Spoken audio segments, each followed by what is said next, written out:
Bonjour tout le monde, nous revoilà sur la troisième partie portant sur la condition si et la condition si ou. Nous avions déjà fait une vidéo pour un peu démarrer la condition si simple, la condition si et la condition si ou, mais sur cette partie-là, nous allons voir un peu Excel niveau 2 parce que nous allons voir la condition si est à part, la condition si ou à part, mais la condition si est et la condition si ou qui seront dans une seule formule. Donc, restez très concentrés. Et pour les nouveaux, je vous souhaite la bienvenue. Et pour les anciens, je vous demande toujours de suivre les vidéos et de tester les exercices en même temps parce que l'exercice se trouve sur la description de la vidéo. Donc, si tout le monde est prêt, concentrez-vous parce que à la fin de cet exercice, vous allez maîtriser la condition si est. Si vous n'êtes pas encore abonné, abonnez-vous et cliquez sur la cloche de notification. Alors, on y va. Dans cet exercice, nous avons 10 questions, R1 jusqu'à R10. Et chaque question sera traitée avec la condition si. Donc, chaque question sera plus difficile que la question précédente. Le R1, on dit ici de donner 10% du salaire à tous les hommes. Donc, le test va se faire sur le sexe. Donc, on va voir ici, est-ce que nous avons homme? Si c'est vrai, on va donner 10% du salaire. Donc, le taux de 10% sera réservé dans une cellule de référence. Nous allons préparer donc la question. Je vais mettre ici R1 pour savoir que ce taux-là est réservé au R1. Donc là, je mets égal. Comme les autres conditions, je mets égal et je tape si. Si, c'est un si très simple. Nous allons juste vérifier est-ce que le sexe égale homme. Si C2 égale, je mets entre guillemets et j'écris homme. C'est sensible à la casse. C'est pas sensible à la casse plutôt. C'est-à-dire, je peux avoir ici homme en majuscule et mettre homme ici comme je l'ai fait sans problème. Mais les accents, il faudra les respecter. Nous allons voir ça plus tard. Donc, si C2 égale homme, qu'est-ce qui va se passer? C'est le revenu que nous allons multiplier par la valeur de 10% que nous avons ici. C'est une référence absolue. Donc, j'appuie sur F4 pour fixer la valeur de 10%. Donc, vous voyez bien que la valeur si vraie est maintenant en gras. Je vais taper un autre point virgule pour voir la valeur si faux qui va être en gras. C'est-à-dire, si c'est faux, on va avoir 0. Je ferme la parenthèse, entrée. Ça me donne que des dièses, c'est très normal. La cellule est étroite. Il me suffit simplement d'agrandir un peu la cellule. Donc, j'incrémente pour avoir carrément les 10% aux hommes. Ici, c'est une femme, c'est pourquoi elle a 0. Tous les hommes ont le taux de 10%. R1 est très facile. Nous l'avons traité même dans les exercices précédents. Nous allons voir R2. Donc là, R2, qu'est-ce qu'on nous demande? On nous dit 3500 par enfant à tous les clients mariés. Là, qu'ils soient hommes ou femmes, peu importe, on va avoir 3500 par enfant. Donc, si vous testez une question sur Excel avec la condition si, préparez d'abord la référence, c'est-à-dire 3500. En général, ça, c'est l'allocation familiale. C'est une allocation familiale. Donc, voilà, 3500 par enfant. Donc, restez concentrés. Ici, nous allons faire un test logique seulement pour voir s'il est marié. Qu'il soit divorcé ou en concubinage ou célibataire, peu importe, seulement aux employés mariés. Donc, égal si. Je double-clique sur si. Je vérifie la situation. Toujours, le test, on le fait sur la première ligne. Donc, même si ici, sur la première ligne, nous avons concubinage, il faut prévoir que la formule sera incrémentée et que les autres valeurs vont suivre. Donc, la première ligne de Daouda Ndiaye, c'est E2. Après, il va rentrer dans E3, puis dans E4, puis dans E5. Donc, le premier test, on va le faire sur la première ligne. Donc, si E2 égale quoi? Je mets entre guillemets, parce que Excel ne le connaît pas, marié. Donc, marié, c'est différent de mari. Aussi, marié aussi, c'est différent de marié, suivi de espace. Faites très attention. Même si dans situation vous avez mis marié espace, il faudra supprimer l'espace. Sinon la formule sera fausse. Donc la formule sera correcte, mais les valeurs seront fausses. Donc si E2 égale marié, point virgule, qu'est-ce qui se passe? Nous allons prendre le nombre d'enfants qui est là, que vous allez multiplier par la valeur de 3500. Ici, c'est une référence absolue, une valeur qui ne change pas. En général, les références sont en bas du tableau. Donc, vous cliquez sur F4. Point virgule pour avoir la valeur s'il faut, qui va être en gras.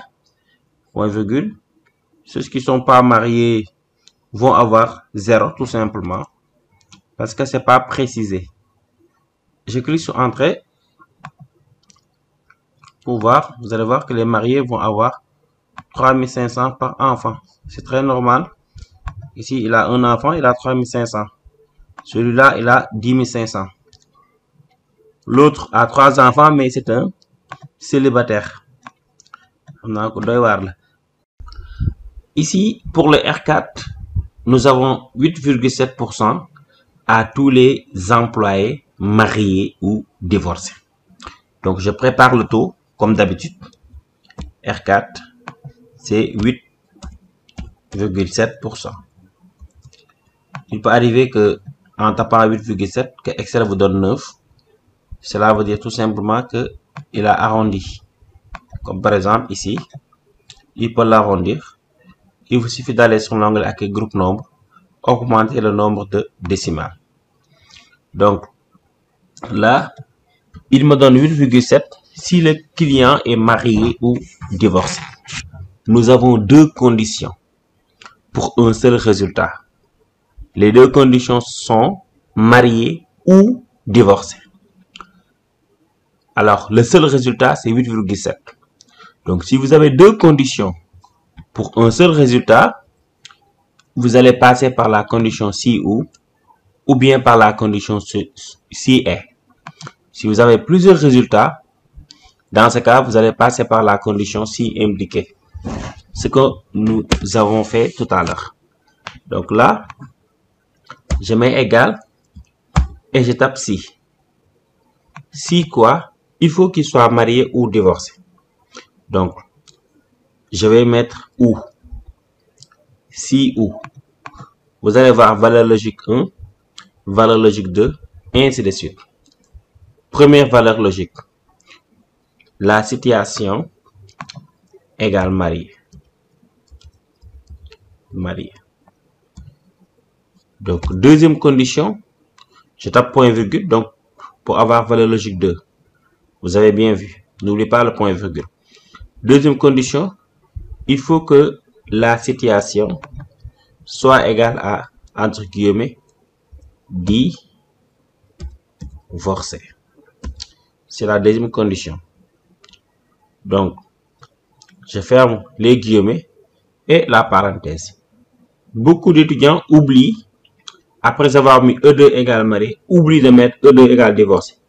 Beaucoup vont taper directement divorcé comme ça, ce qu'il ne faut pas faire. Il faut faire le test 2 fois.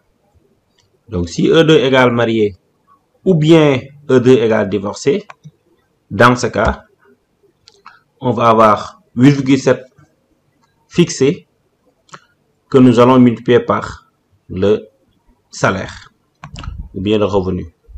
Sinon, point virgule, vous allez voir que valeur s'il faut est maintenant en gras 0 et on ferme la parenthèse. Vous avez vu que donc ils ont vraiment, le problème est vraiment réglé pour les mariés et les divorcés. La même question peut être traitée différemment. Je vais mettre R4 bis VR4 prime.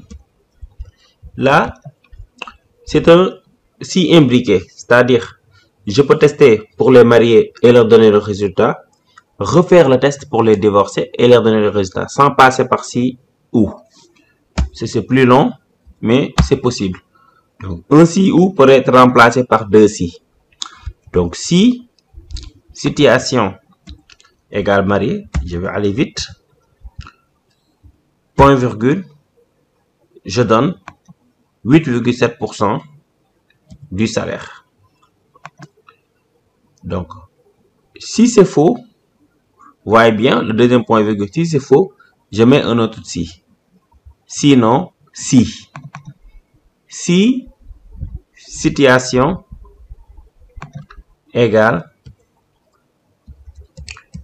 divorcé, point virgule, je répète toujours 8,7% fixé que je multiplie par le salaire. Maintenant, sinon, cela veut dire s'il n'est pas marié, s'il n'est pas aussi divorcé, on donne 0. J'ai ici 2 si, je ferme par 2 parenthèses. Là, c'est le cas des si impliqués. Vous allez voir que vous allez avoir la même chose. Mais c'est pas ce qu'on conseille. Donc, je vais vérifier ici.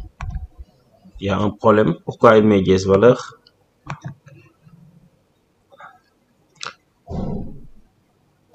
Alors, les experts, c'est un cas de divorcé. Donc, si E10 égale divorcé, il prend 8,7 qu'il multiplie par le salaire. Donc, il n'y a pas de problème.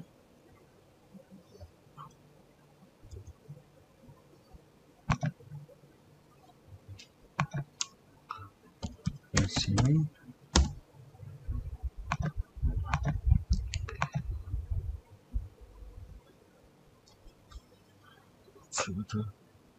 Marié 22 fois. Ah, ok. J'ai multiplié le taux par la situation. Donc, s'il est divorcé, qu'est-ce qu'on doit faire? Je répète la formule. Donc, ça arrive souvent. Hein? Je suis vraiment désolé.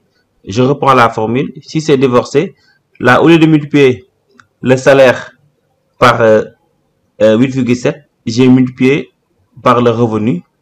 Donc, c'est la raison pour laquelle il me sort cette erreur. Donc, 8,7 multiplié par le revenu et non pas par la situation. Sinon, 0. Donc, voilà. J'incrémente à nouveau. Vous allez voir que ça va passer. Alors, ces genres d'erreurs arrivent souvent. J'en profite pour vous montrer comment faire pour détecter une erreur. Par exemple, si l'erreur est de type dièse valeur, comme vous l'avez tout à l'heure, cela veut dire que Excel a multiplié, a fait une opération sur une valeur numérique et avec une valeur qui n'est pas numérique, tout simplement. Avec deux valeurs, ou bien avec deux valeurs qui ne sont pas numériques. Donc, je répète l'erreur pour vous montrer. Là, dans cette cage, j'ai vérifié, j'ai vu que j'ai dièse valeur alors que les autres sont normales. Je tape sur la cellule et je tape sur la touche F2. Donc, la touche F2 pour voir le code. Donc, Excel va encercler les cellules qu'il a utilisées. Donc, je relis attentivement la formule pour voir où se trouve l'erreur. Donc là, je sais que c'est un cas de divorcé. Donc, la première partie de la formule est correcte. Donc, c'est à ce niveau-là. Maintenant, je vérifie le calcul. Donc, j'ai mis E22 multiplié par E10. Je détecte E22 d'abord. C'est une cellule qui est numérique. Je détecte E10. Je me rends compte que c'est une cellule qui n'est pas numérique. Donc, l'erreur, c'était à ce niveau. Et il faut corriger l'erreur comme j'ai fait tout à l'heure en multipliant par la valeur qui est numérique. C'est ça qu'il faut faire. Donc, on se perfectionne avec les erreurs. Nous allons passer au R5. Alors, pour le R5, qu'est-ce qu'on nous demande?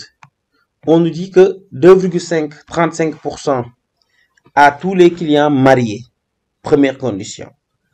Avec un revenu supérieur à 45 000 et qui ont plus de 2 enfants.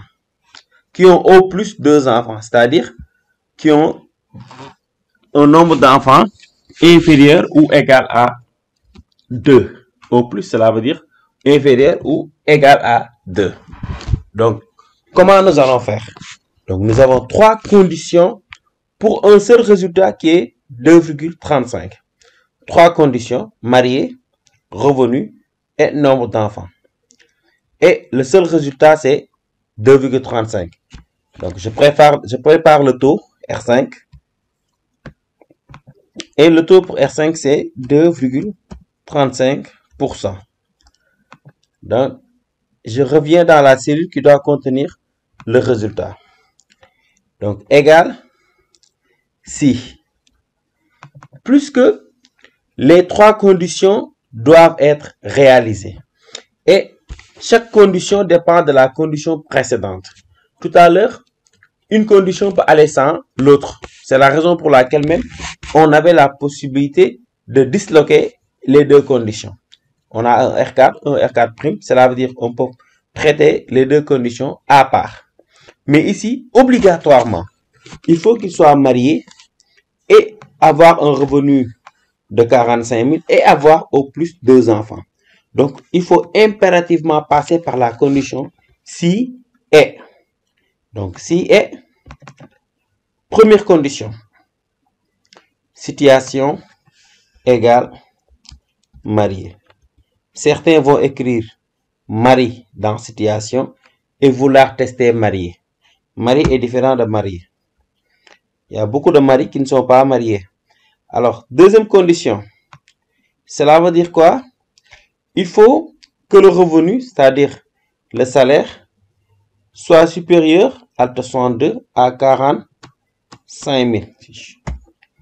Donc, avec un revenu supérieur à 45 000.